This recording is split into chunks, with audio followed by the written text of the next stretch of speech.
Assalamualaikum.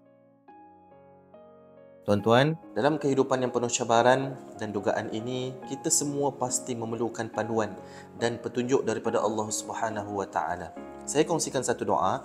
Doa ini berbunyi, Bismillahirrahmanirrahim. Allahumma qsim lana min khashyatika ma yahulu bainana wa baina ma'asika wa min ta'atika ma tuballighuna bihi jannatak wa min al-yaqini ma tuhawwinu bihi alaina musibatid dunya. Maksudnya, ya Allah, anugerahilah kami rasa takut kepadamu yang dapat menjadi penghalang daripada melakukan maksiat kepadamu. Kurniailah kami ketaatan kepadamu yang dapat menyampaikan kami ke syurgamu. Berikanlah kami keyakinan yang dapat meringankan segala musibah dunia. Amin ya rabbal alamin. Semoga dengan mengamalkan doa ini, Allah Subhanahu wa taala sentiasa memelihara kita dalam kebaikan di dunia maupun di akhirat. Jangan lupa, jom sama-sama kita amalkan.